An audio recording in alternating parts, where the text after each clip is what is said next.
الرجيم بسم الله الرحمن الرحيم الحمد لله رب العالمين والصلاة والسلام على أشرف الخلائق أجمعين سيدنا وسيد الأولين والآخرين حبيبنا وحبيب إله العالمين إمام المرسلين وخاتم النبيين أبي القاسم المصطفى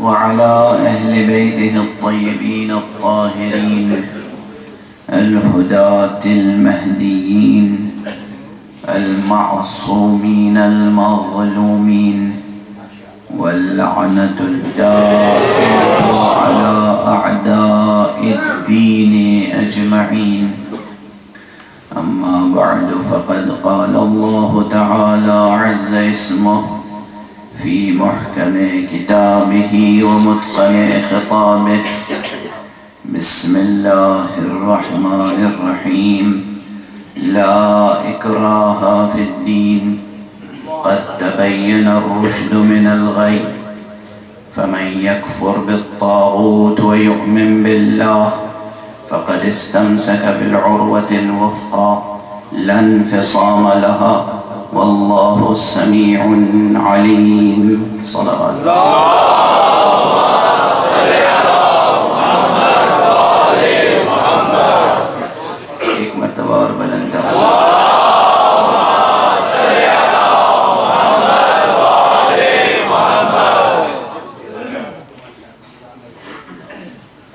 برادران انسانی، عزیزان ایمانی اور مسلمانان حسینی، اگرچہ اس سفر میں سلسلہ گفتگو سورہ مبارکہ احزاب کی آخری آیتوں کے ضمن میں چل رہا تھا، لیکن بانی مجلس اعظم جناب سید سہیل رضوی صاحب کی خواہش اور ان کی فرمائش پر آج سورہ بقرہ کی یہ آیت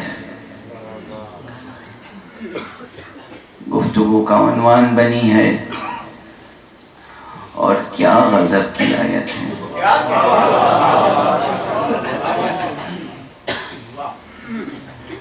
پھر وہی عرض کروں گا، معاملہ عشق و محبت کا اگر درمیان میں ہو تو دہن معشوق سے نکلا ہوا ہر کلمہ جان سخن ہوتا ہے۔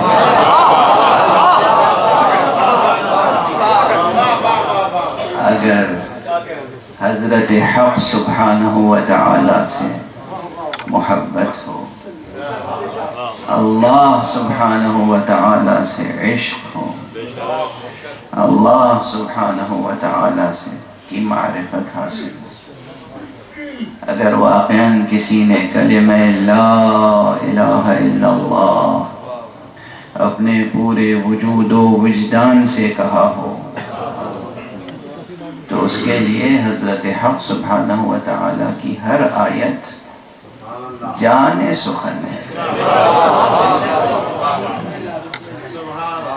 عشق کے اعتبار سے بھی، اور پھر بجائے خود کلام کی دلاویزی، کلام کی ظاہری جذابیت، کلام کی باطنی گہرائی و گیرائی، اور کلام کی دل نشینی، دلاویزی بھی ہے، دل نشینی بھی ہے۔ کوئی صاحب دل ہو تو سمجھے،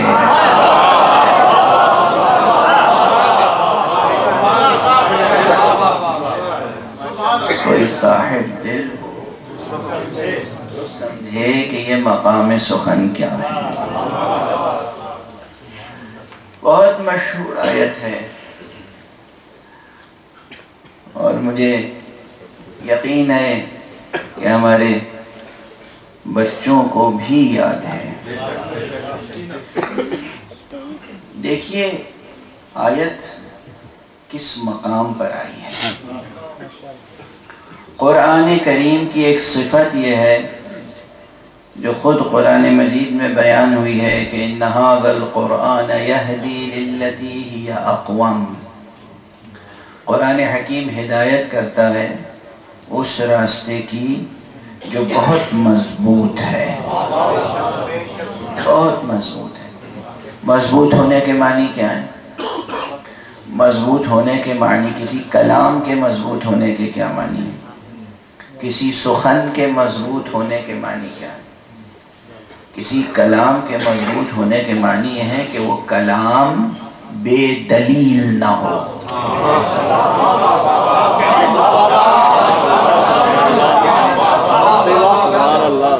کلام کے مضبوط ہونے کے معنی یہ ہے کہ کلام بے دلیل نہ ہو۔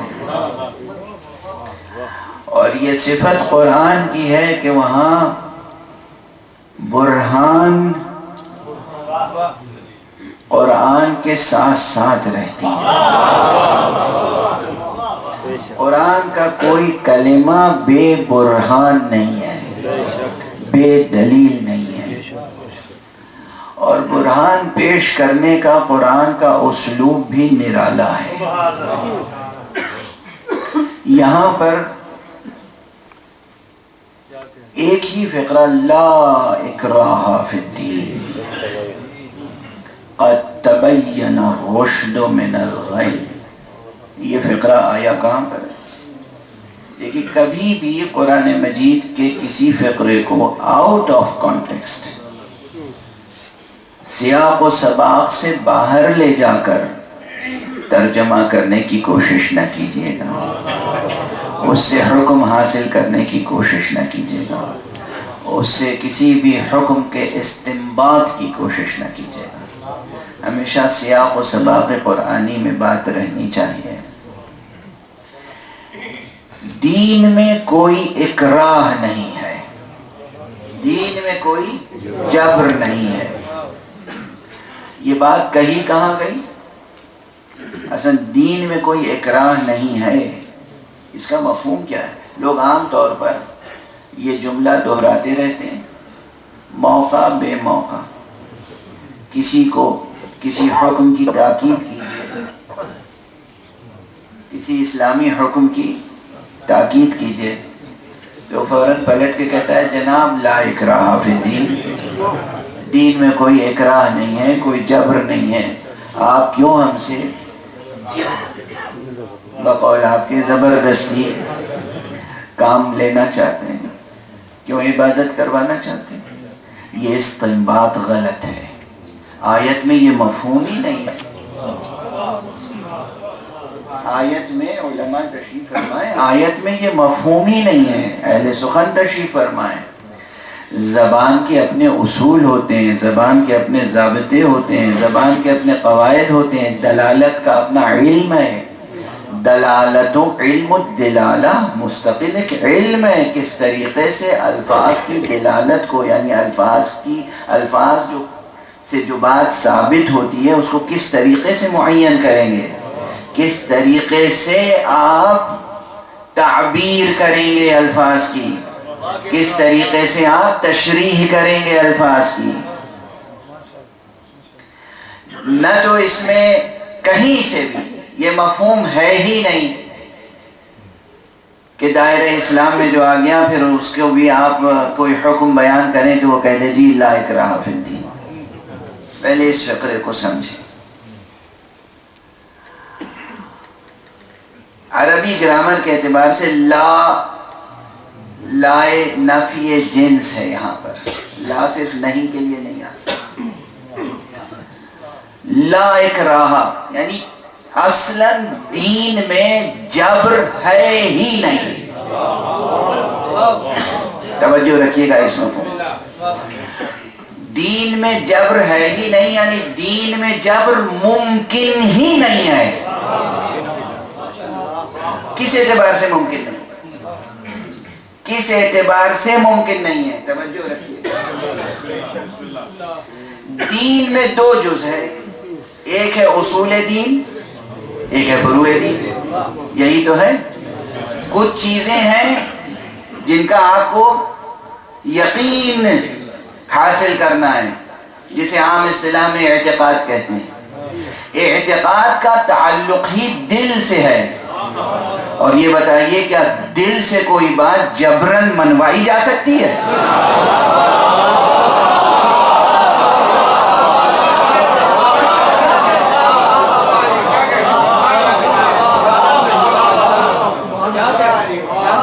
کسی بھی قسم کا جبر ہو، کسی بھی قسم کی زیادتی ہو، کسی بھی قسم کی زبردستی ہو، آپ کسی کی کنپٹی پر بندوق لگا کر اس کے دل کو جھکوا سکتے ہیں؟ جتنا اس کا سر جھکوائیں گے اتنا ہی اس کے دل میں آپ کے خلاف نفرت پیدا ہوتی چلی جائے۔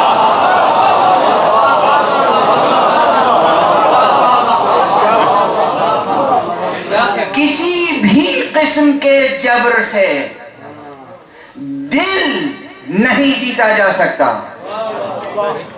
اور اعتقاد کا تعلق ہی دل سے ہے۔ اس لیے قرآن اعلان کر رہا ہے دین میں جبر ممکن نہیں ہے۔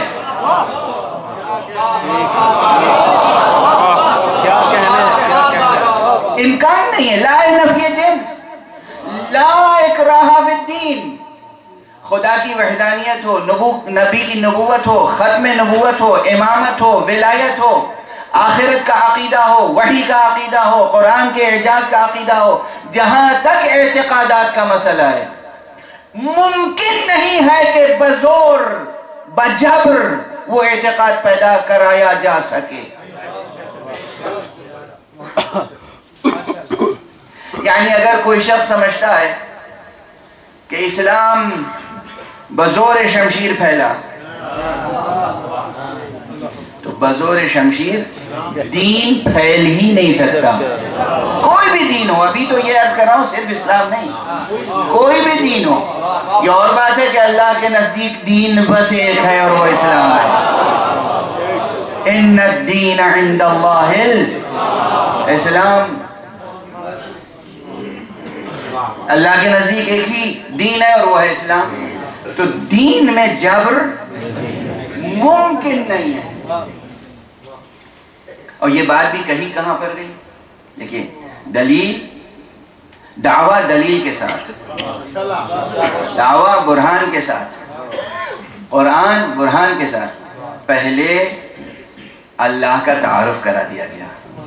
اللہ لا الہ الا هو الحی القیوم لا تأخذه سنة ولا نوم له ما في السماوات وما في الأرض من ذا الذي يشفع عنده إلا بإذنه يعلم ما بين أيديهم وما خلفهم ولا يحيطون بشيء من علمه إلا بما شاء وسع كرسيه السماوات والأرض ولا يؤوده حفظهما وهو العلی العظیم۔ پہلے اللہ کی وحدانیت کو بیان کیا گیا، اللہ کی صفت حیات کو بیان کیا گیا، اللہ کی قیومیت کو بیان کیا گیا، اللہ کے ملک و ملکوت کو بیان کیا گیا، اللہ کے علم کو بیان کیا گیا۔ یہ بیان کر دیا گیا کہ اس کے افاضے سے، اس کے فیضان سے، اس کے فیضان رحمت ہی سے علم حاصل ہوتا ہے۔ جسے بھی، جتنا بھی، جو بھی علم حاصل ہوتا ہے، اس کی شان جلال و جمال بیان کر دی گئی۔ جب سب کچھ بیان کر دیا گیا تو کہا کہ اب جبر کا کیا مقام ہے؟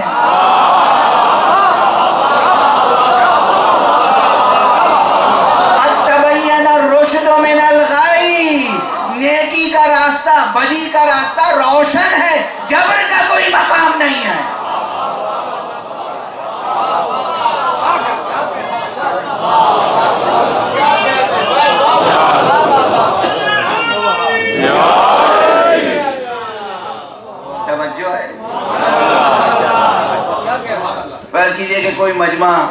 دیر سے مجمع بیٹھا ہوا ہے، 4 گھنٹے سے چل رہا ہے بیان سلسلہ، اب لوگ سن رہے ہیں، شعراء کو سن رہے ہیں، مقررین کو سن رہے ہیں، اب کسی کو سننے کے لیے مزید تیار نہیں ہے۔ اب مائک پر کوئی صاحب تشریف لائے جو نظامت کر رہے ہیں، ان کا دیکھیے صاحب 4 گھنٹے سے جلسہ چل رہا ہے، لیکن اب میں اسے بلا رہا ہوں جو آپ کے ملک کی آبرو ہے، جس سے بڑا اس وقت ملک میں کوئی شاعر نہیں ہے، جس کے سننے کے لیے آپ ہمیشہ بیتاب رہتے ہیں۔ جیسے جیسے آپ نے صفت بیان کی، اب جبر نہیں رہ گیا، اب اختیار سے آپ سنیں۔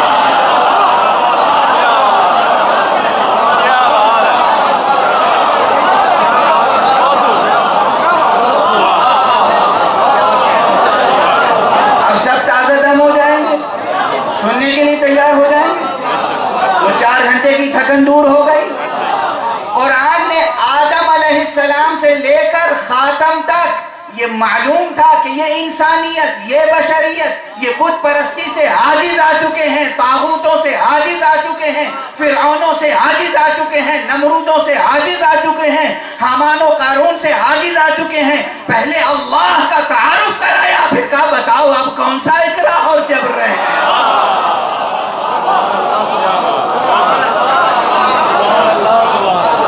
صلوات پڑھ دیجئے محمد۔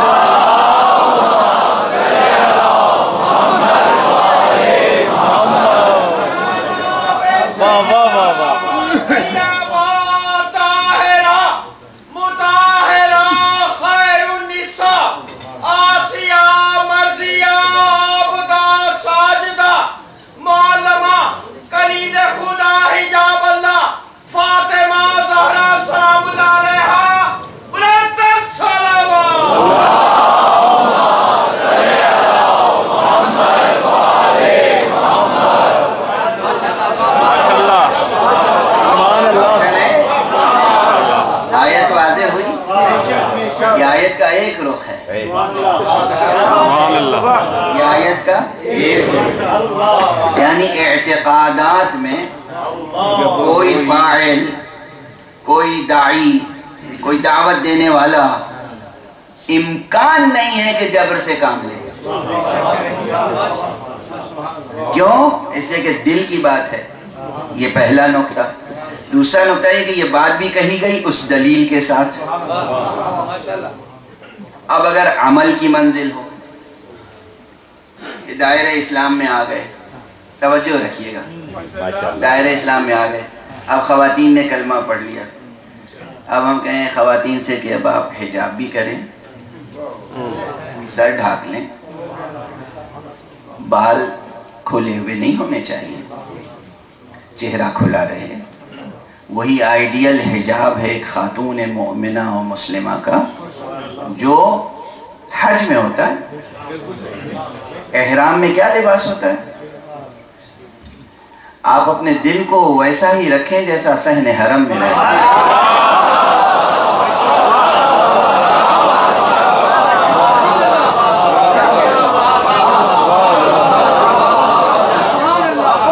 آپ اپنی سوچ، تمام مرد مسلمان، تمام مرد اور تمام عورتیں مسلمان، تمام مسلمان مرد اور عورت اپنے دل کو، دماغ کو اسی طرح رکھیں ویسا ہی صاف شفاف پاکیزہ جیسا صحن حرم میں رہتا ہے۔ تو وہی حجاب آپ کے لیے آئیڈیل حجاب ہے اور کافی ہے جو احرام میں ہوتا ہے، اور یہ واجب ہے۔ اب ہماری بیٹیاں، ہماری بہویں، ہماری بہنیں تیار نہیں ہوتی صاحب، اور کچھ زیادہ کہیے تو کہیے لائق رہا پھر بھی۔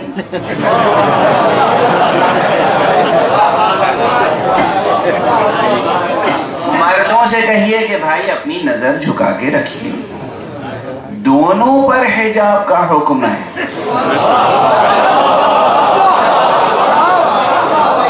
برابر سے حکم ہے۔ قرآن مجید نے پہلے مردوں کا حکم ذکر کیا ہے، اے نبی مومنین سے کہہ دیجئے وہ اپنی نظر جھکا کے رکھیں۔ اے نبی مومنات سے کہہ دیجئے کہ وہ اپنی نظریں جھکا کے رکھیں.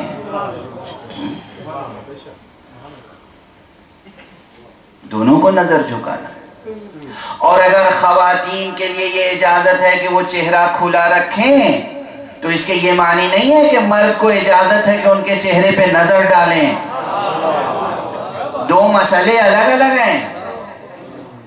ان کی سہولت کے لیے کہا گیا چہرہ کھلا رکھیں، لیکن مرد کو یہ اجازت نہیں ہے کہ ہر کھلے ہوئے چہرے پہ نظر ڈالیں.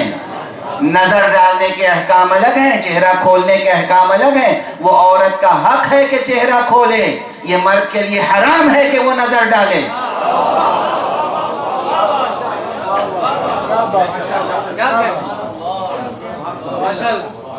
یہ نہیں کہ جو بھی سامنے خاتون آ گئی آپ کے لیے اجازت ہے کہ آپ ان کے چہرے پہ نظر ڈالیں. نہیں، چہرہ کھولنا ان کے لیے اجازت ہے، ایک فیسلٹی ہے، ایک راحت ہے، ایک حق ہے جو انہیں دیا گیا. آپ کو یہ حق نہیں دیا گیا کہ آپ ان کے چہرے پہ نظر ڈالیں جب تک کہ کوئی مجوز شرعی نہ ہو، جب تک کہ شریعت کی طرف سے کوئی جواز نظر نہ ہو. اس وقت تک آپ کو حق حاصل نہیں. اب آپ کسی سے کہیے، وہ کہیں گے صاحب لا اکراہ فی الدین، یا کسی اور محرمات میں سے کسی چیز سے روکیے یا کسی واجب کا حکم دیجیے. امر بالمعروف اور نہی عن المنکر کے لیے کسی سے کچھ کہیے. آج یہ مجلس جس امام کی یاد میں منعقد ہوئی ہے، چوتھے امام، امام زین العابدین،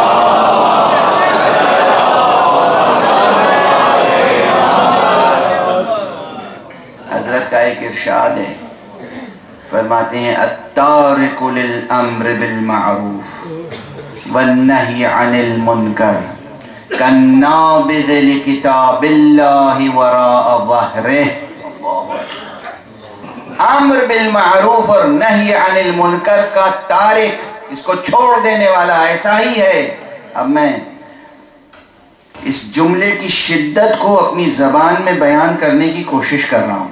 ایسا ہی ہے جیسے کوئی کتاب خدا کو اپنی پشت کے پیچھے ڈال دے، جیسے کوئی نعوذ باللہ خاکم بدان کتاب خدا کو پامال کر دے. یہ ہے امر بالمعروف و نہی عن المنکر کی اہمیت. بے شمار آیات اور روایات ہیں اس ضمن میں. جس معاشرے میں امر بالمعروف و نہی عن المنکر نہیں ہوگا وہ معاشرہ سرفراز نہیں ہو سکتا. اس معاشرے میں نہ خیر دنیا ہے نہ خیر آخرت. اب جہاں آپ نے امر بالمعروف و نہی عن المنکر کا سلسلہ شروع کیا، لا اکراہ فی الدین، یہ غلط تعبیر ہے. جس طرح وہاں ممکن نہیں ہے کہ اطلاق کلمہ اکراہ ہو سکے. اصول دین میں اکراہ ممکن نہیں ہے، ویسے ہی فروع دین میں ایک مسلمان کے لیے اسلام قبول کرنے کے بعد اگر امر بالمعروف و نہی عن المنکر کیا جائے تو ممکن نہیں ہے کہ وہ تخیل کرے کہ یہ اس کے لیے اکراہ ہے. کیوں؟ توجہ رکھیے گا، ایک تشبیہ، ایک تمثیل، مثال عرض کر رہا ہوں. کوئی پیاسا ہو، اس کے پاس پانی نہ ہو، تو اس کو بجبر، باکراہ، بظاہر کسی سرد اور خنک اور شیریں چشمے تک لے جانا اکراہ نہیں کہلاتا.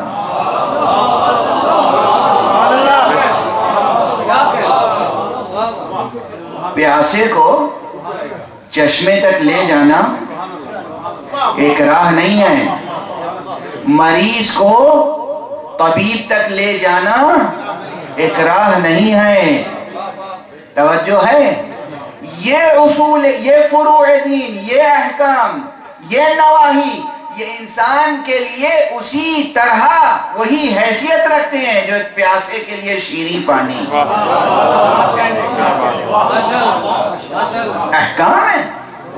اگر صحیح تصور قائم ہو جائے احکام کا کہ یہ ہماری زندگی کے لیے کس قدر ضروری ہے، تو پھر یہ تاکید و اصرار جو احکام کے سلسلے میں ہے، یہ اکراہ کا اطلاق اس پر نہیں ہوگا.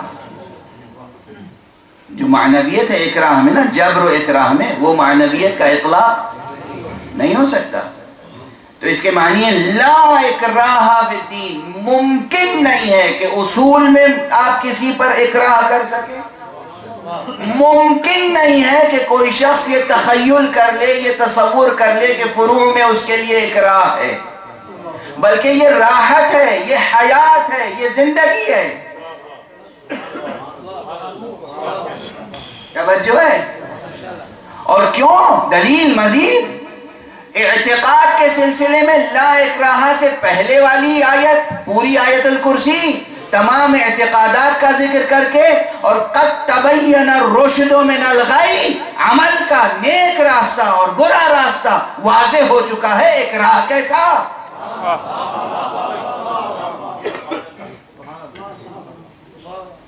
یعنی آپ کسی ماہر مشاق پیشور جھوٹے سے کہیے سچ بولو، وہ کہے آپ جبر کر رہے ہیں. مثال یاد رکھیے گا، دنیا کی کوئی عدالت کسی کو سچ بولنے پر زبردستی کرنے کی تعبیر جبر سے نہیں کر سکتی. جج صاحب تشریف فرمائیں، جسٹس صاحب تشریف فرمائیں. اصلاً عدالت میں ممکن ہے کہ جبر ہو. جب گواہان پیش ہوتے ہیں، شاہد پیش ہوتے ہیں، ملزم پیش ہوتے ہیں، تو سچ اگلوایا جاتا ہے، اور کوئی نہیں کہہ سکتا کہ دیکھیں یہ ظلم ہو رہا ہے، یہ جبر ہو رہا ہے.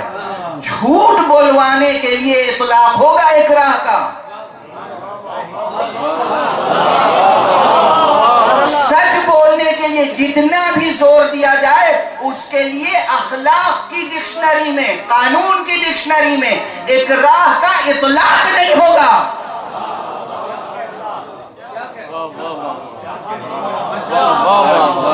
واضح ہے؟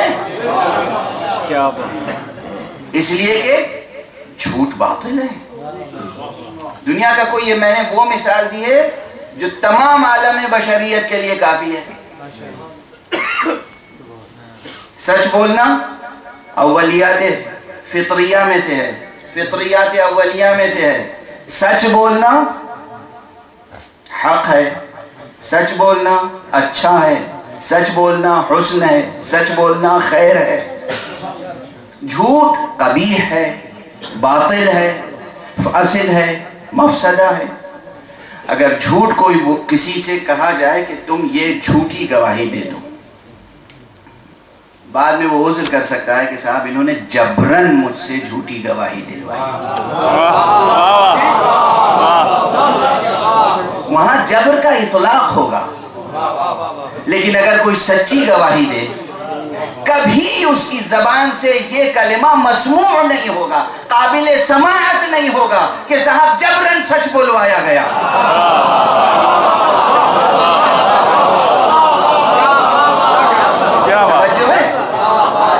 اس کے معنی یہ ہے کہ معروف یا نیکی کے سلسلے میں جبر کا تحقق ہی نہیں ہوتا.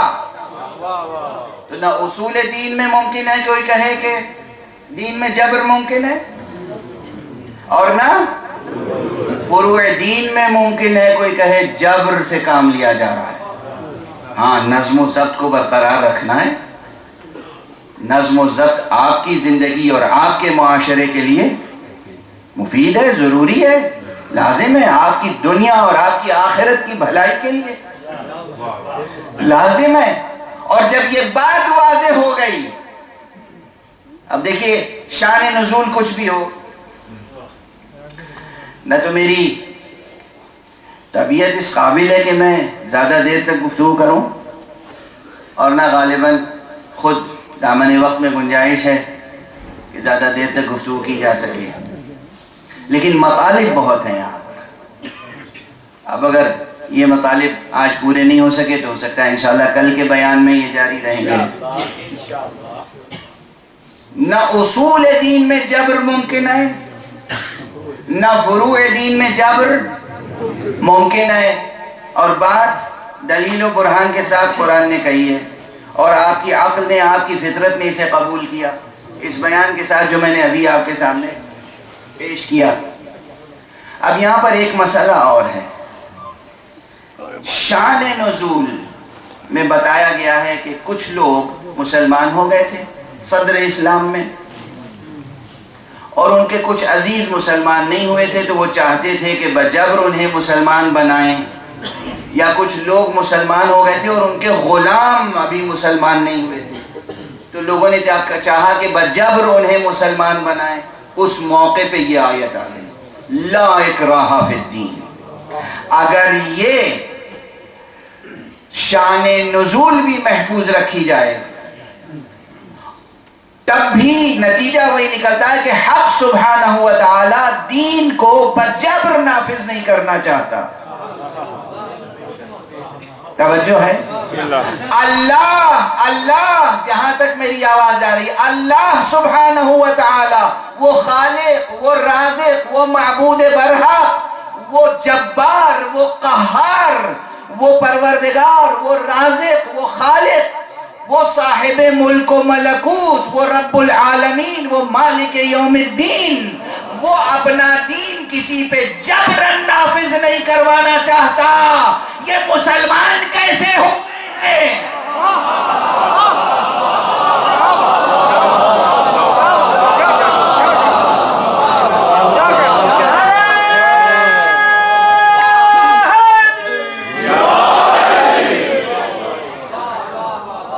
اپنے نظریات کو یا کوئی ایک مسلک والا دوسرے مسلک والے کو اپنے مسلک کا پابند بنانا چاہتا ہے، اجتہادی مسائل میں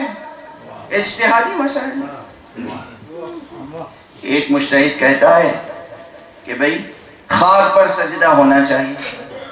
اللہ کے سامنے خضوع و خشوع کا کمال یہ ہے کہ سجدہ خاک پر ہو، قالین پر نہ ہو۔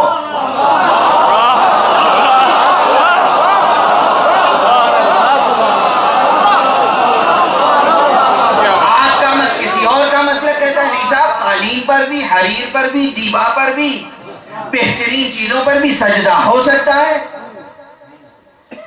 دوسرا کہتا ہے کہ نہیں، ہم سجدہ کریں گے حق سبحانہ و تعالیٰ کا خاک پر، مٹی پر۔ اب یہ کون سا اسلام ہے کہ اگر کوئی اپنے سامنے خاک رکھ کے سجدہ کرنا چاہ رہا ہے تو وہ خاک اٹھا لی جائے، اس کی نماز توڑ دی جائے، اسے گرا دیا جائے منہ کے پھل زمین پر، وہ بھی کہاں؟ صحن حرم میں، مسجد نبی میں۔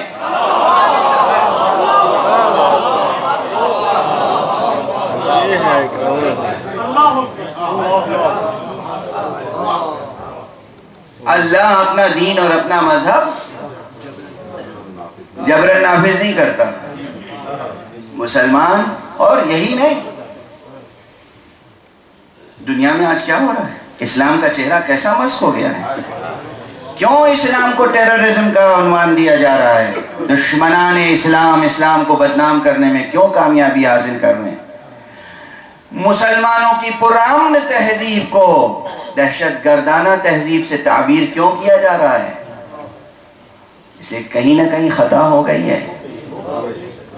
اگرچہ مورخین کا جواب ہم کل بھی دیتے تھے، آج بھی دیں گے، قیامت تک دیتے رہیں گے، کہ جس قرآن میں لا اکراہ فی الدین موجود ہو، اور جس اسلام نے آقاؤں کو اپنے زر خرید غلاموں کو بھی بجبر دین بدلنے کے لیے اجازت نہ دی ہو، اس دین کے لیے کیسے کہا جا سکتا ہے کہ یہ بزور شمشیر پھیلا؟ یہ بزور شمشیر نہیں پھیلا۔ ایک جملہ عرض کر رہا ہوں، بڑا تہدار جملہ ہے، ایک جملہ عرض کر رہا ہوں، اسلام تاریخ اسلام پڑھیے، اسلام بزور شمشیر نہیں پھیلا، اسلام بزور شمشیر نہیں پھیلا، اسلام بزور شمشیر نہیں پھیلا۔ علی ابن ابی طالب کے ہاتھ میں جو شمشیر تھی وہ اسلام کی حفاظت کے لیے تھی، اسلام کے زبردستی نفاذ کے لیے نہیں تھی۔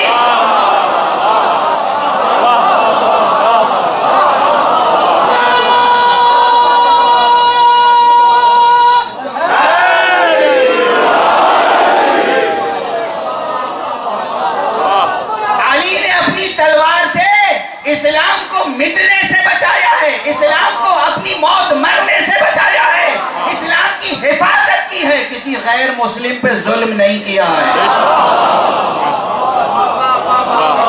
تاریخ اس کی گواہ ہے،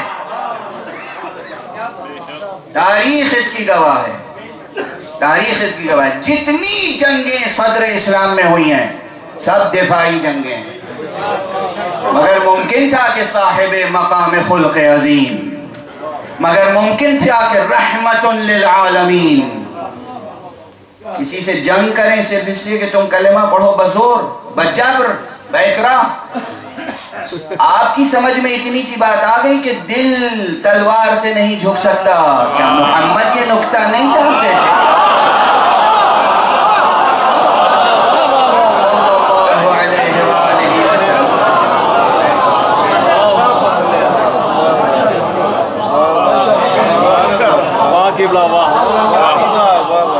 دنیا کا ہر فرد یہ نکتہ درک کرنا مشکل نہیں ہے۔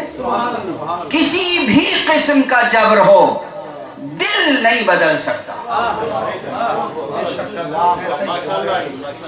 آپ سر جھکوا لیں، زمین پہ اسے لٹا دیں، رکوع کی حالت میں جھکا دیں، جسمانی اعتبار سے کچھ بھی کرا لیں، آپ دل نہیں بدل سکتا۔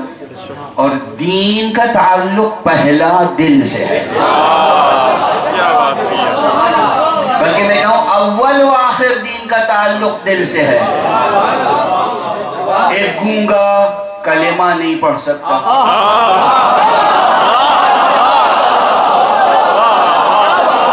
اس کا اسلام کیسے ثابت ہوگا؟ زبان سے لفظی ادا نہیں ہوتے، اسلام کیسے ثابت ہوگا؟ ایک کوئی گونگا بھی ہو اور ہاتھ پاؤں سے مفلوج بھی ہو، نماز نہیں پڑھ سکتا، اسلام کیسے ثابت ہوگا؟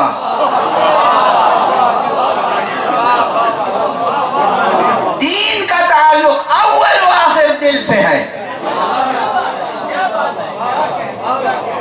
اول و آخر دل سے تعلق ہے، اور دل جبر سے نہیں جیتا جا سکتا۔ لا اکراہ فی الدین کے یہ معنی ہے۔ اور اب ایک جملہ عرض کر دوں، کسی اور کے ہاتھ میں شمشیر ہوتی صدر اسلام میں تو ہم باور بھی کر لیتے کہ کہیں بیجا چلا دی ہوگی۔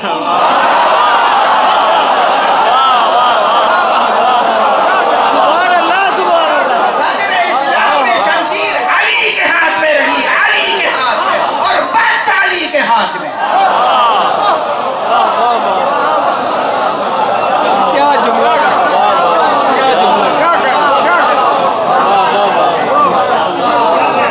صلوات پڑھ دیجئے محمد۔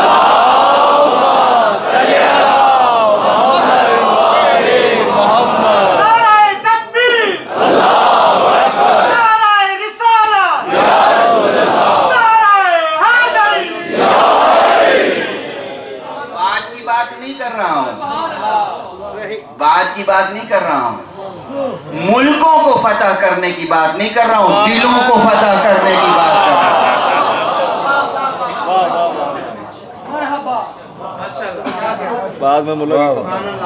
دلوں کو فتح کرنے کی بات کر رہا ہوں۔ آپ بتائیے، قرآن مجید میں ایک سورہ ہے جس کا نام ہی ہے سورہ فتح، کب نازل ہوا تھا؟ اور اس فتح میں کہیں تلوار چلی؟ اسلام کی فتح اسے کہتے ہیں، اسلام کی فتح اسے کہتے ہیں۔ اسلام بزور شمشیر نہیں پھیلا، عقیدہ توحید بزور شمشیر نہیں پھیلا، کلمہ محمد رسول اللہ بزور شمشیر نہیں پھیلا۔ اور آج تک کی تاریخ گواہ ہے، کلمہ علی ولی اللہ بزور شمشیر نہیں پھیلا۔ علی ولی اللہ کہنے والوں کے ہاتھ میں اسلحے نہیں ہے۔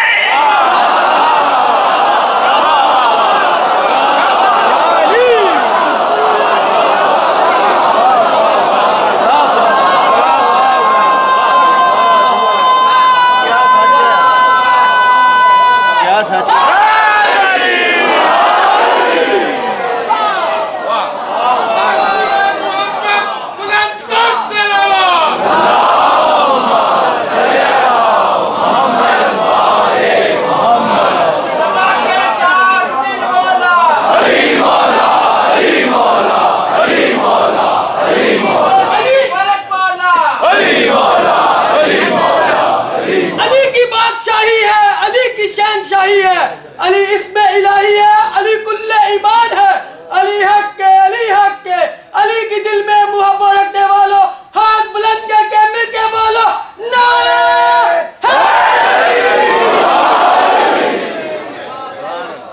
نہ کلمہ لا الہ الا اللہ بزور شمشیر پھیلا، نہ کلمہ محمد رسول اللہ بزور شمشیر پھیلا، نہ کلمہ علی ولی اللہ بزور شمشیر پھیل رہا ہے۔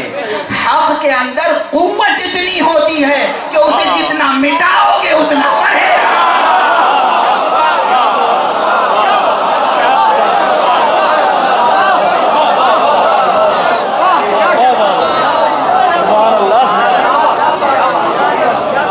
کلمہ توحید حق ہے۔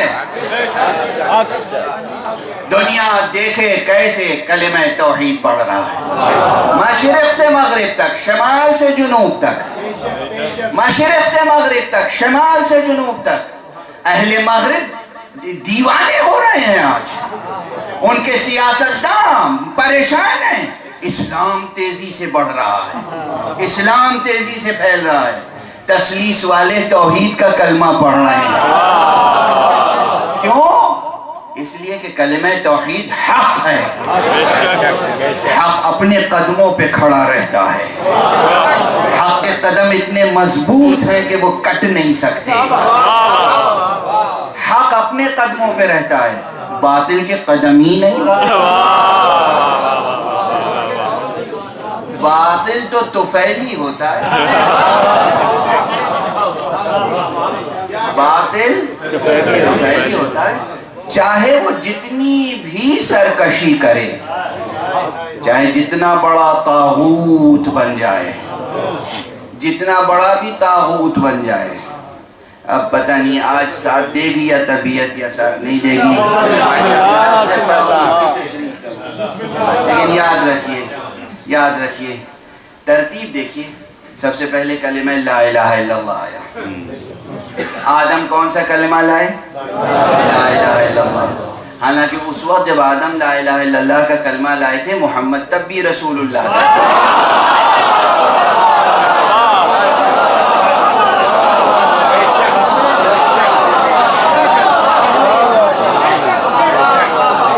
خود رسول کا ارشاد ہے، کنت نبیا وآدم بین الماء والطین، میں اس وقت نبی تھا جب آدم آب و گل کے درمیان۔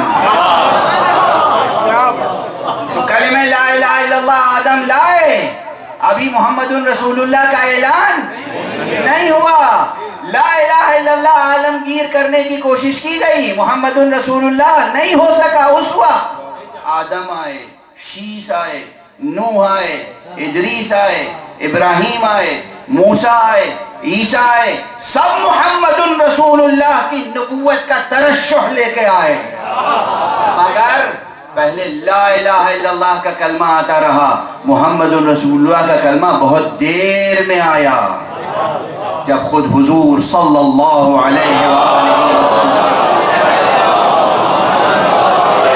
اس دنیا میں تشریف لائے تو پھر لا الہ الا اللہ کے ساتھ محمد رسول اللہ کا کلمہ برابر سے عالمگیر ہو گیا،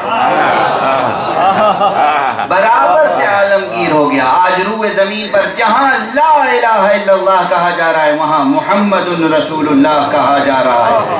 اگر لا الہ الا اللہ محمد رسول اللہ میں اتنا زمانی فاصلہ ہے تو عزیزو انتظار کرو، لا الہ الا اللہ محمد رسول اللہ گونجتا رہے گا، یہاں تک کہ ایک وقت آئے گا جب علی ولی اللہ بھی گونجے گا۔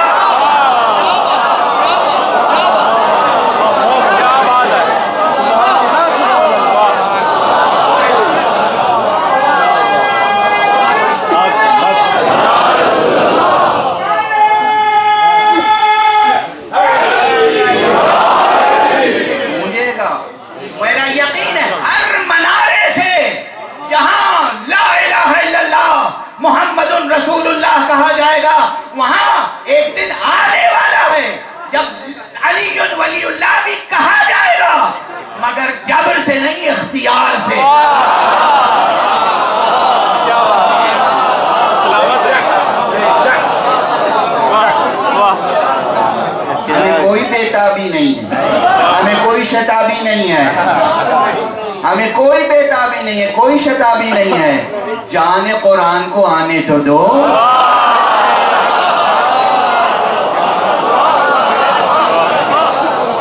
وعدہ مصطفیٰ پورا تو ہونے دیں۔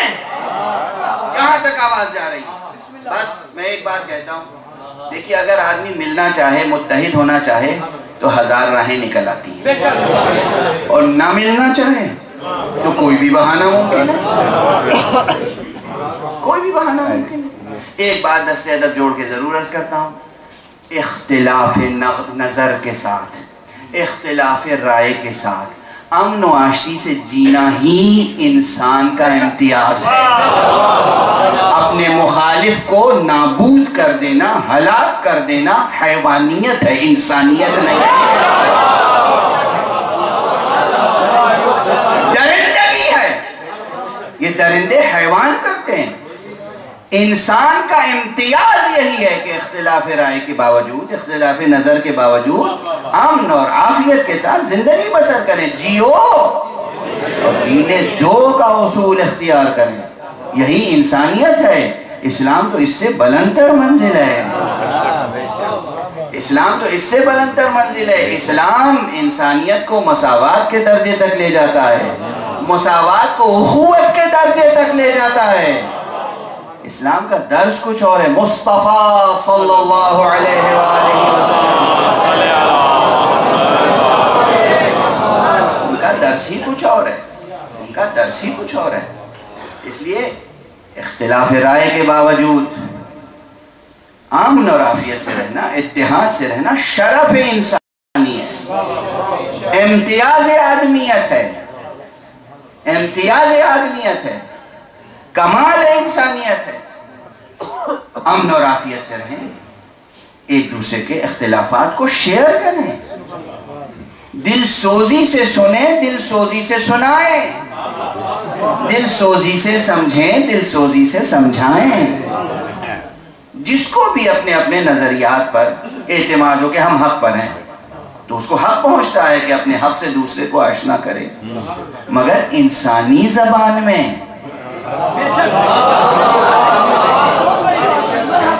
اسلامی زبان میں، دلیل و برہان کے ساتھ، اخلاق و تواضع کے ساتھ،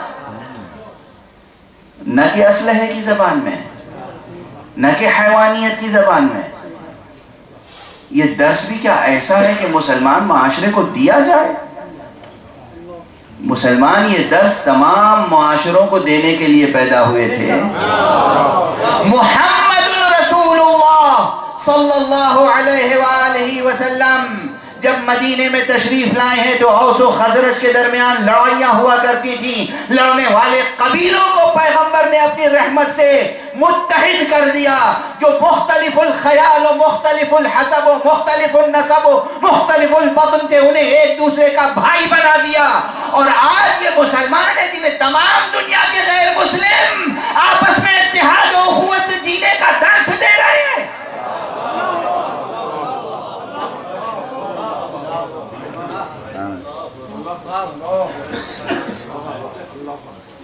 مگر مسلمان اور مسلمان ممالک مستحق محتاج ہیں کہ یونائٹڈ نیشنز سے اپیل کی جائے کہ امن سے رہو، عافیت سے رہو۔ مسیحی دنیا اپیل کریں امن سے رہو، عافیت سے رہو۔ غیر مسلموں کی دوسری سوسائٹیز، دوسرے معاشرے، دوسرے سماج اپیل کریں امن سے رہو، عافیت سے رہو۔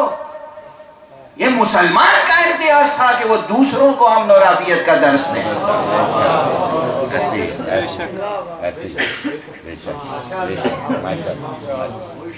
جبر کا دین میں دخل نہیں ہے، نہ اصول میں نہ فروع میں، امکان نہیں ہے، امکان نہیں ہے۔ اور اگر دین پھیلا ہے، اسلام پھیلا ہے، تو اپنی منطق سے پھیلا ہے، اپنی برہان سے پھیلا ہے، اپنے استدلال سے پھیلا ہے، اور اس کے ساتھ قرآنی برہان کے ساتھ ساتھ قرآن و برہان کے ساتھ اخلاق محمدی سے پھیلا ہے،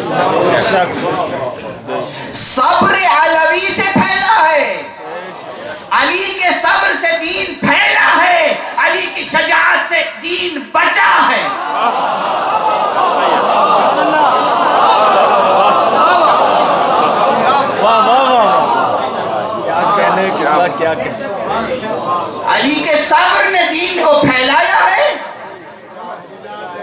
کی شجاعت نے دین کی حفاظت کی ہے، علی کی شجاعت نے دین کی حفاظت کی ہے۔ دنیا میں کوئی ایک ایسا نہیں ہے جو کہہ سکے کہ ہم سے بزور شمشیر کلمہ پڑھوایا گیا۔ دور پیغمبر میں بعد کی ضمانت میں نہیں لیتا، اگرچہ بعد میں بھی ایسا نہیں ہوا، اس لیے کہ جن لوگوں نے بعد میں شمشیر زنی کی ہے انہوں نے ان کا مقصد انسانوں کو مسلمان کرنا کم تھا، زمینوں کی تسخیر کرنا زیادہ تھا۔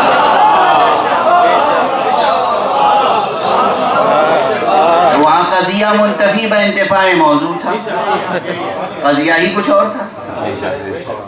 اس لیے اس دور میں بھی انسانوں پر مذہب نافذ کرنے کے لیے جبر نہیں ہوا۔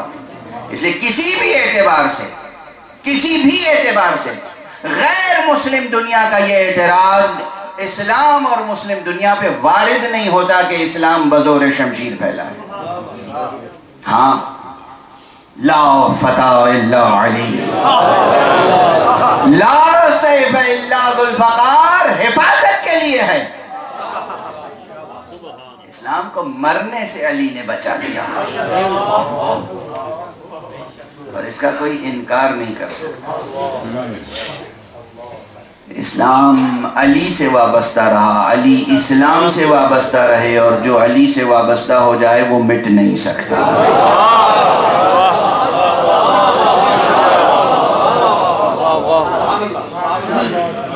بس طاقت اب ختم ہو رہی ہے۔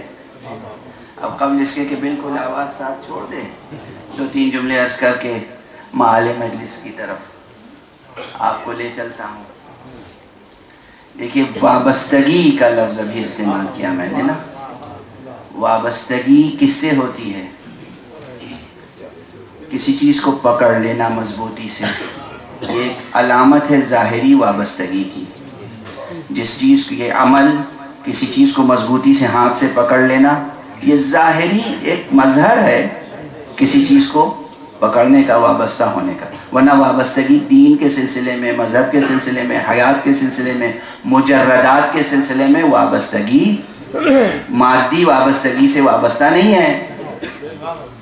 اصل مادی وابستگی کچھ اور ہے، دل وابستہ ہوتا ہے، ذہن وابستہ ہوتا ہے، اور فرمایا قلبی تعلق ہوتا ہے۔ لیکن ہاتھ سے پکڑ لینا ایک اس قلبی کیفیت کا اظہار ہے، اور اسی طرح جو چیز پکڑی جاتی ہے وہ بھی ایک علامتی حیثیت رکھتی ہے۔ جس چیز کو مضبوطی سے پکڑا جائے اپنی نجات کے لیے اسے کہتے ہیں عروہ۔ کیا کہتے ہیں؟ عروہ۔ ویسے کسی بھی چیز کے قبضے کو، جس کے آپ اپنے ہاتھ میں لے سکیں، ہاتھ سے پکڑ سکیں، اسے کہتے ہیں عروہ۔ اور یہ مادی اور غیر مادی دونوں معنی میں اس کے اطلاقات عربی زبان میں پائے جاتے ہیں۔ عروہ اس آیت کریمہ کے آخر میں ہے کہ جو طاغوت کا انکار کرے۔ اب دیکھیے، ہر لفظ جانے سخن ہے مگر اب طاقت نہیں رہ گئی۔ ہر لفظ، ہر کلمہ جانے سخن ہے جو طاغوت کا انکار کرے اور اللہ پر ایمان لائے۔ فَقَدْ اسْتَمْسَكَ بِالْعُرْوَةِ الْوُثْقَى، وہی وہ ہے کہ جو عروۃ الوثقیٰ کو پکڑنے والا ہے مضبوطی کے ساتھ۔ یہ کون ہے عروۃ الوثقیٰ؟ یہ کیا ہے عروۃ الوثقیٰ؟ توجہ رکھیے، اب بیان کرنے کی واقعی طاقت بالکل نہیں رہ گئی۔ چند دنوں سے یہ ہو رہا ہے کہ چند فقرے اگر زور دے کر کہہ دیتا ہوں تو پھر طاقت ختم ہو جاتی۔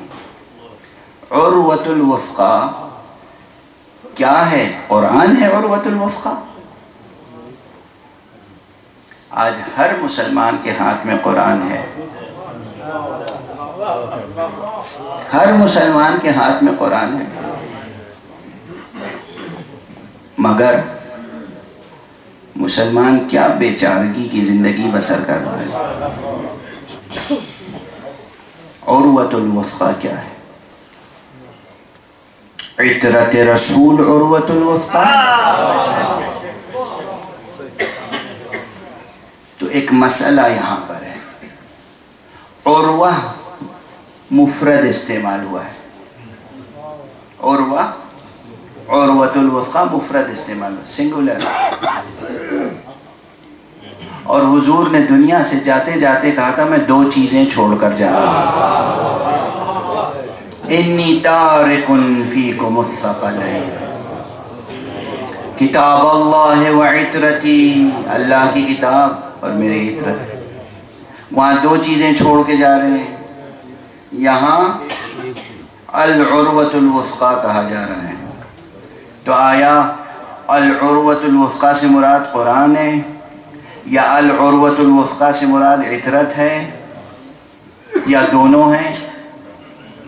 اب اس معمے کو حل کرنے کے لیے گزشتہ مجلسیں ذہن میں رکھ لیجیے.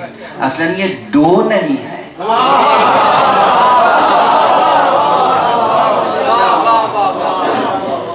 قرآن و عطرت 2 نہیں ہیں.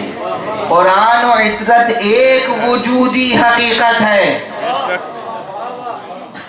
قرآن و مصطفیٰ ایک وجودی حقیقت ہے. گزشتہ مجلس میں تفصیل سے بیان کر چکا ہوں. یہ 2 چیزیں نہیں، اور خود پیغمبر نے اسی حدیث کے تتمے میں فرمایا ہے کہ انی تارک فیکم الثقلین کتاب اللہ و عطرتی اہل بیتی. یہ 2 چیزیں میں چھوڑ کے جا رہا ہوں، اور ان کی کیفیت کیا ہے؟ لن یفترقا حتی یردا علی الحوض. یہ ایک دوسرے سے جدا نہیں ہو سکتے یہاں تک کہ میرے پاس حوض کوثر پر آ جائیں.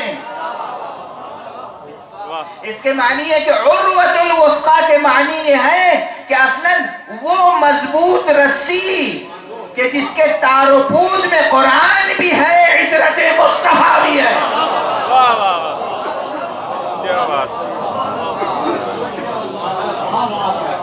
اور ابھی حق بیان ادا نہیں ہو سکا. بس یہ تو میں نے سادہ طور پر ایک بات عرض کر دی. ابھی انشاءاللہ آئندہ مجالس میں بیان جاری رہے. عروۃ الوثقیٰ یہ خود ایک عشرے کا عنوان ہے. عروۃ الوثقیٰ. عروۃ الوثقیٰ سے متمسک کون ہوگا؟ کون؟ لا اکراہ فی الدین قد تبین الرشد من الغی فمن یکفر بالطاغوت ویؤمن باللہ. اچھا چلیے، پڑھا تو نہیں جا رہا ہے لیکن بحث چھوڑ کیسے دوں؟ ایک صلوات پڑھیے آپ.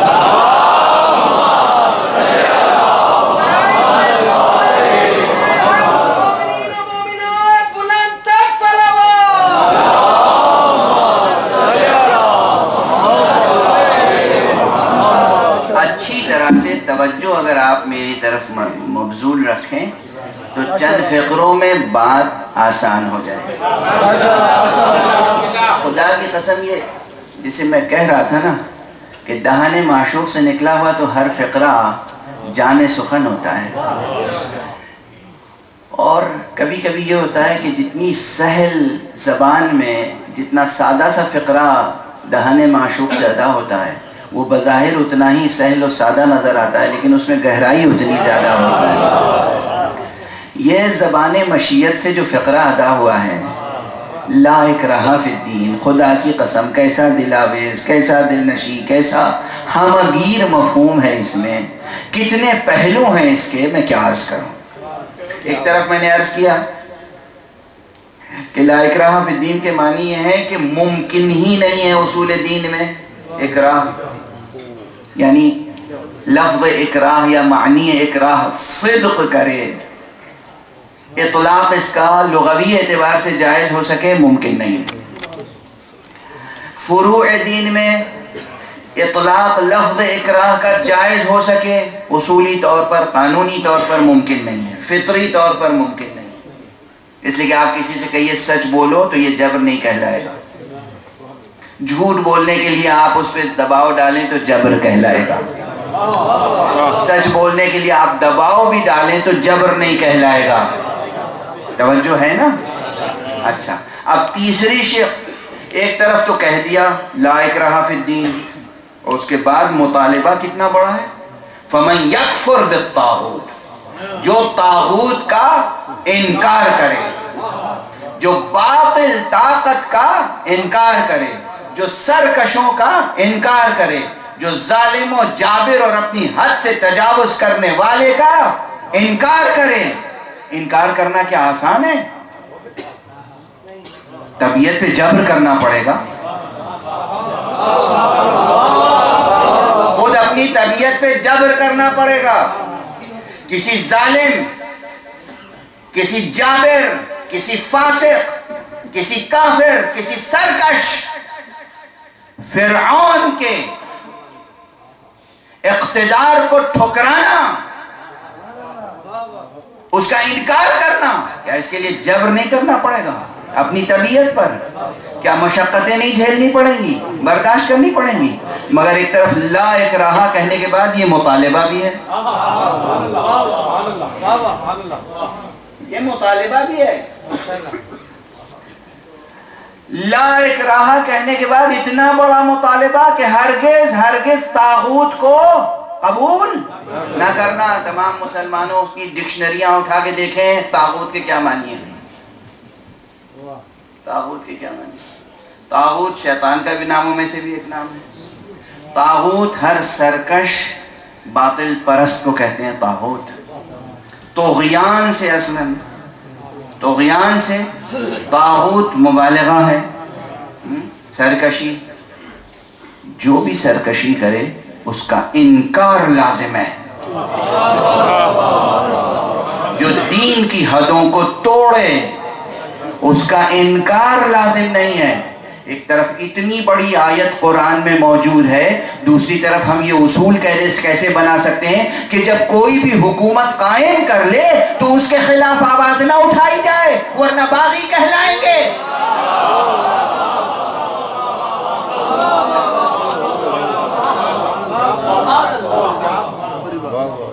اچھا، آج کے کانٹیکسٹ میں دیکھ لیجیے، میں کسی کافر ملک کی بات نہیں کر رہا ہوں، کسی مسلمان ملک میں جہاں سب 100% مسلمان رہتے ہوں، وہاں کوئی حاکم ہو تو اس کو بعض حضرات اولو الامر کا درجہ دے دیتے ہیں.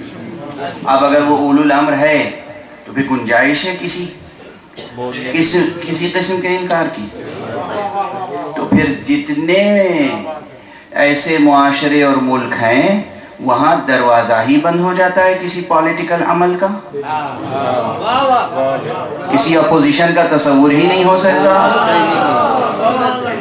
اپوزیشن کا تصور ہی نہیں ہو سکتا، پولیٹیکل عمل ہو ہی نہیں سکتا، سیاسی عمل ہو ہی نہیں سکتا، چونکہ آپ نے اولو الامر تسلیم کر لیا. جو بھی کرسی اقتدار پر ہے اس سے سرکشی، بغاوت، یہ تمام الزامات عائد ہو جائیں گے اگر کوئی شخص معترض ہو کر کھڑا ہو جائے. توجہ ہے میں کہاں گفتگو. حیرت ہے کہ آج تک مسلمانوں کا ایک طبقہ حسین ابن علی کے اقدام کو کہتا ہے کہ حسین نے بغاوت کی تھی. حسین نے کوئی دانشمندانہ قدم نہیں اٹھایا تھا. کوئی اس سخت لفظ میں کہہ دیتا ہے کہ حسین نے بغاوت کی تھی، سرکشی کی تھی. کوئی کہتا ہے کہ حسین نے عاقلانہ قدم نہیں اٹھایا تھا، حسین نے سمجھداری کا کام نہیں کیا.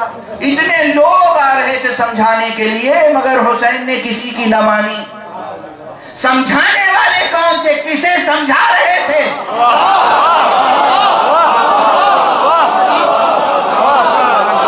ایک طرف وہ تھا جسے رسول نے اپنی زبان چسا کے پالا تھا، ایک طرف وہ تھا. توجہ، ایک جملہ کہنا چاہتا ہوں. لوگ کہتے ہیں حسین نے سمجھداری کا کام نہیں کیا. کتابیں آج تک مسلمان لکھ رہے ہیں کہ یزید لعنت اللہ علیہ، یزید چونکہ حاکم وقت تھا، نعوذ باللہ خلیفہ وقت تھا، امیر المومنین تھا، اس لیے یزید کے خلاف حسین کو قیام نہیں کرنا چاہیے تھا۔ کس منطق سے؟ کیا قرآن کی منطق یہی ہے؟ کیا توحید کی منطق یہی ہے؟ کیا اسلام کی منطق یہی ہے؟ کیا اسلام نے آزادی اسی طرح کی دی ہے؟ کیا اسلام نے عادلانہ تصور یہی عطا کیا ہے؟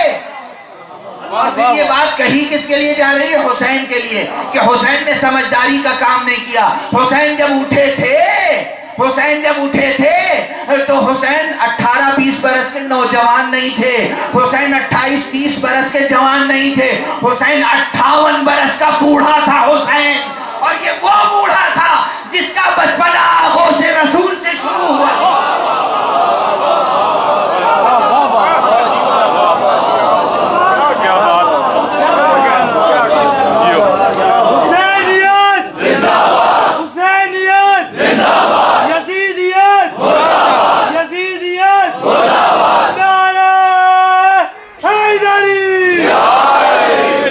حسین وہ بوڑھا تھا جس کا بچپنا آغوش خاتم النبیین سے شروع ہوا تھا، کسی جاہل ماں کی آغوش سے نہیں،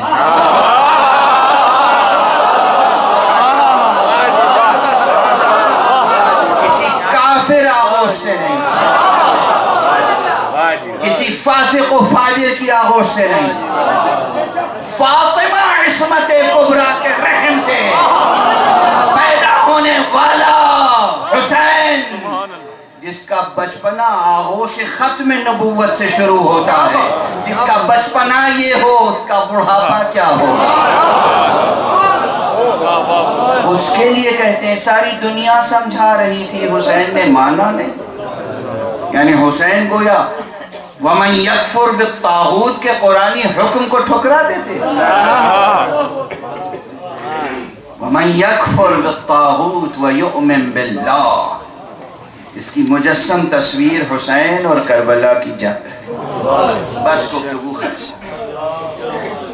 اس سے زیادہ آج گفتگو نہیں کر سکتا۔ خدا آپ حضرات کی زندگیوں میں برکت عطا فرمائے، پروردگار عزاداروں کو سلامت رکھے، حسین کے سوگواروں کو سلامت رکھے، خدا تمام انسانوں کو خدا شناس بنا دے، مسلمانوں کو مصطفیٰ شناس بنا دے، ہمیں قرآن اور عطرت سے محبت کی توفیق عطا فرمائے۔ مجلس کے آخر میں دعا نہیں کر سکوں گا، اس لیے بس اس وقت دعا کر دی میں نے۔ پروردگار جتنے بھی جہاں تک میری آواز پہنچ رہی ہے اور جتنے بتوسل حسین اس ذکر پاک کو سن رہے ہیں، پروردگار ان سب کی حاجتوں کو پورا فرمائے۔ پروردگار جو بیمار ہیں انہیں اس کے صدقے میں شفا دے دے جس کا ماتم کرنے کے لیے ہم آج جمع ہوئے۔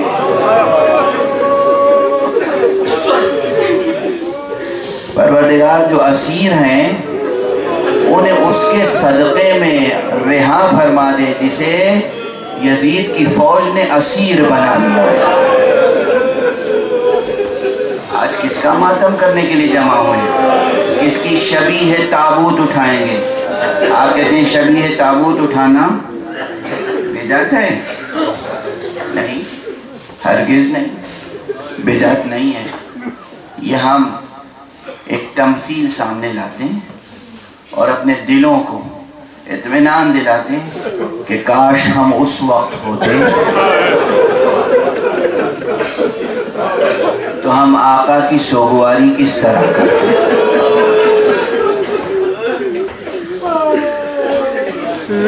یہ دین نہیں ہے، یہ حفاظت دین کا قلعہ ہے۔ عزاداری حفاظت دین کا قلعہ ہے۔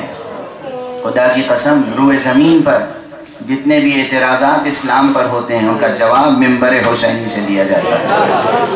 توحید، نبوت، ختم نبوت، قرآن، اعجاز قرآن، وحی، رسالت، معاد، اسلام کی حرمت، مسلمانوں کی حرمت، ان سب کا جواب یہاں سے دیا جاتا ہے۔ اس لیے کہ ہمیں ہر حال میں یہ کہنے اور یہ کرنے کی تلقین کی گئی ہے، ہم پر چاہے قیامتیں گزرتی رہیں۔ ہم کلمہ کس کا پڑھتے ہیں؟ جس پر قیامتیں گزرتی رہیں، اس نے صبر کیا مگر حق کا دفاع نہیں چھوڑا۔ کربلا جیسی قیامت گزر گئی، کربلا جیسی قیامت گزر گئی، مگر سید سجاد کا کردار کیا ہے؟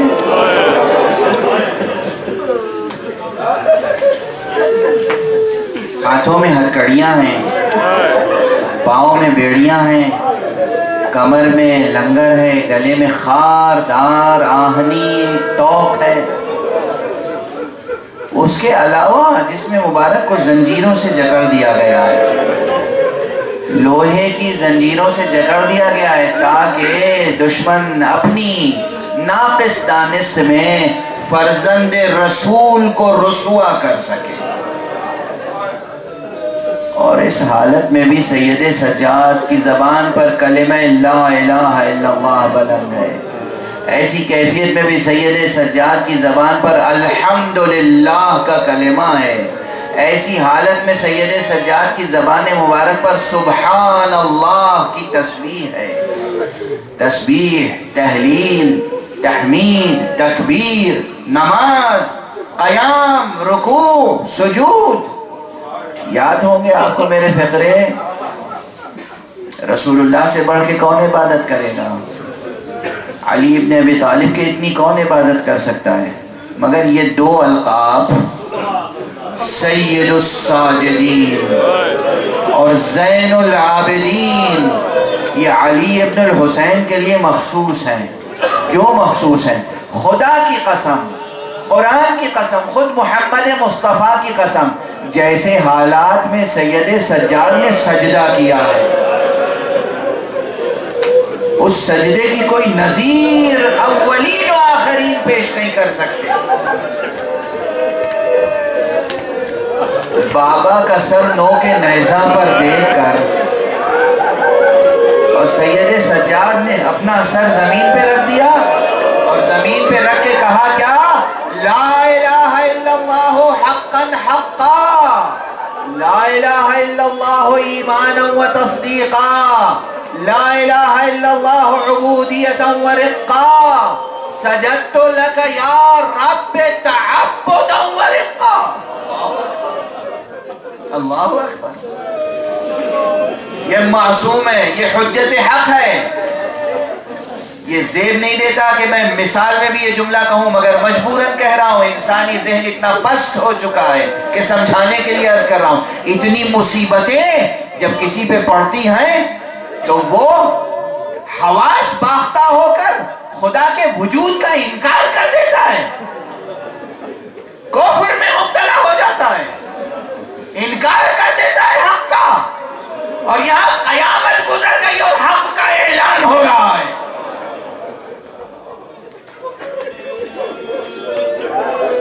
قیامت گزر گئی، حق کا اعلان ہو رہا ہے۔ وہ سجدہ اولین و آخرین اس سجدے کی مثال نہیں پیش کر سکتے۔ قیامت تک کوئی نہیں اب پیدا ہونے والا جو سید سجاد کی طرح شام غریبہ پوری سجدے میں گزار۔ اجرکم علی اللہ، اجرکم علی اللہ، اجرکم علی اللہ۔ آپ سوچ نہیں سکتے وہ سجدہ، وہ سجدہ، وہ سید سجاد کا سجدہ۔ ایک طرف خیموں کی جلی ہوئی راکھ ہے، ایک طرف عزیزوں کے پامال شدہ لاشیں ہیں، بن میں لہو کی مہک آ رہی ہے، ایک طرف بھوکے پیاسے بچے سہمے ہوئے بلک بلک کے رو، ایک طرف زینب کبریٰ بچوں کو تلاش کر رہی ہیں، اور ایک طرف سید سجاد سجدے میں اللہ کا ذکر فرما رہے ہیں۔ یہ ہے سید سجاد، یہ ہے سید سجاد۔ منقلب ہونے کو تھا عاصی، نظام دو جہاں تھم گئے ارض و سما جب شاہ نے سجدہ کیا۔ معصوم کے سجدے کی حکمتیں ہوتی ہیں. اور بس یہ سجدہ اور وہ قیام، وہ رکوع، وہ تشہد، وہ قنوت. کسی کے گلے میں بھاری توق پڑا ہو، ہاتھوں میں ہتکڑی ہو، پاؤں میں بیڑی ہو اور زنجیروں سے جکڑ دیا گیا ہو، ذرا مجھے ایک رکعت نماز پڑھ کے تو دکھا.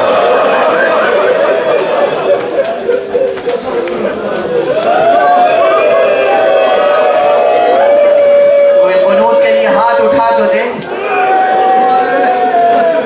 کوئی رکوع کر کے تو دکھائے، کوئی تشہد کے لیے بیٹھ تو جائے. اور ایسی کیفیت میں زبان پر شکوہ نہ لائے، گلہ نہ لائے، بس تسبیح خدا، بس حمد خدا، اللہ اکبر الحمدللہ کہنا ایسے حالات میں. گنبدِ کائنات میں یہ حمد کی صدا گونج رہی ہے. اور بس دو فقرے کہہ لینے دیجیے. دیکھیے، ماتم کرنے میں، گریہ کرنے میں بخل نہ کیجیے گا. یہ ماتم بھی عبادت ہے، یہ گریہ عبادت ہے. ظالمین کو معلوم ہے یہ کون ہے. ظالم جانتے ہیں یہ فرزند رسول ہیں. ظالم جانتے ہیں کہ یہ حجت خدا ہیں. ظالم جانتے ہیں کہ یہ بے خطا ہیں، بے قصور ہیں. ظالم دیکھ رہے ہیں کہ یہ حمد خدا کر رہے ہیں، یہ تسبیح کر رہے ہیں، یہ تحلیل کر رہے ہیں، یہ نمازیں پڑھ رہے ہیں. اس کے باوجود پشت پر تازیانے لگے.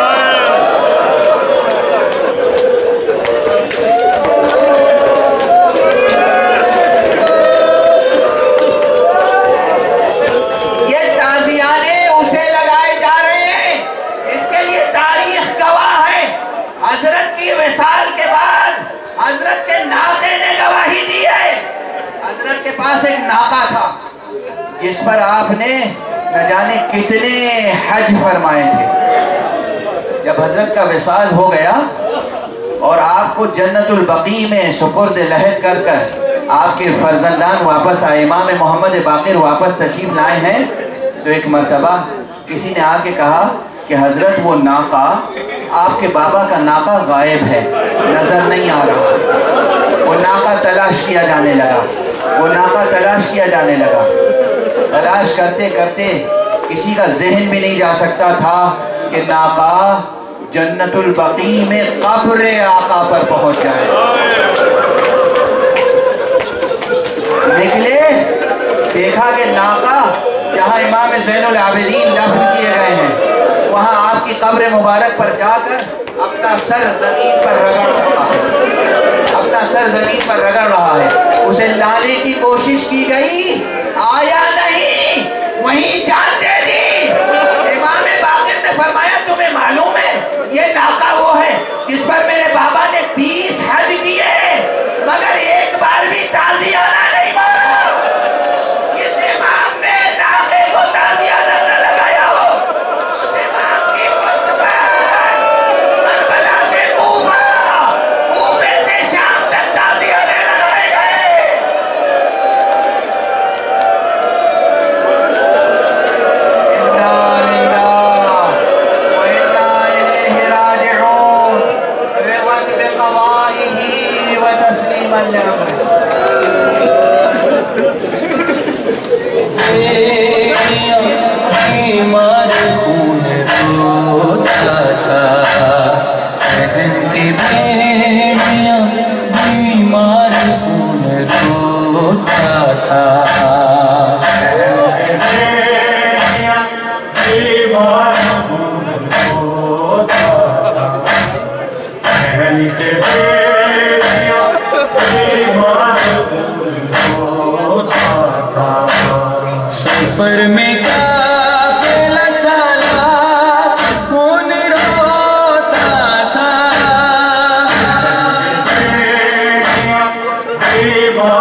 بیمار ہوتا تھا بہن کے بیٹیاں بیمار ہوتا تھا ذرا سی دیر کو ابھی ہوا تھا فرش نشین تو تازیان سے مارا لین یوں آ کر پھٹے لباس کا ہر تار خون روتا تھا بیمار ہوتا تھا بہن کے بیٹیاں بیمار ہوتا